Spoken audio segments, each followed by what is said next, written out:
కావాలి కానీ యేసుక్రీస్తు ప్రభువారు నేను మీ కొరకు చనిపోయాను అంటే యేసు ప్రభురా వద్దు అనే మాట ఇప్పుడు కాదు, అప్పుడే చెప్పేశారు.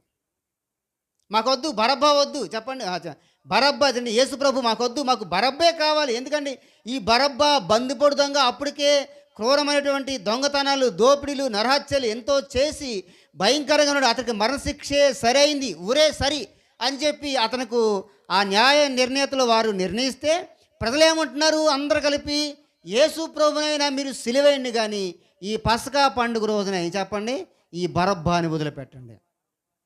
పిలాతు చాలా ప్రయత్నించాడు. పిలాతు ఎందుకు ప్రయత్నించాడంటే, పిలాతుకు భార్యకు రాత్రి దర్శనంలో వచ్చింది, కళ వచ్చింది. ఏమొచ్చిందంటే, ఈ నీతిమంతుడి జోలికి నీవు పోవద్దు. అయిన బైబిల్లో ఉన్నాయి, చదివితే రిఫరెన్స్ టైం వద్దని నేను చెప్పేస్తున్నాను, మీ చదవండి ఇంటికి తర్వాత. నాకు రాత్రి ఒక కళ వచ్చింది, ఈయన నీతిమంతుడు, ఈయన జోలికి ఎవరు పోవద్దని చెప్పి పిలాతు అన్నాడు, అన్నాడు, కైప అన్నాడు, సన్నిహిత సభలు అందరూ కూడా ఉన్నారు, ప్రధాన యాజకులు అందరూ తెలుసు.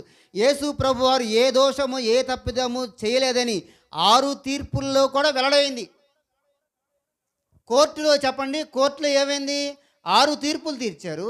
6 తీర్పులు 6 గంటల లోపే జరిగింది. ఎప్పుడు చెప్పండి? ఏ 6 గంటల లోపు? సాయంత్రం కాదు, పగలో 6 గంటల లోపు. ఏ కోర్టు కూడా జరగదు. ఉదయం 6 గంటల లోపు 6 దాటి అంటే సూర్యుడు ఉదయించిన తర్వాత తీర్పులు జరుగుతాయి, కానీ సూర్యుడు ఉదయించక ముందు ఏ తీర్పు కూడా జరగదు. మీరు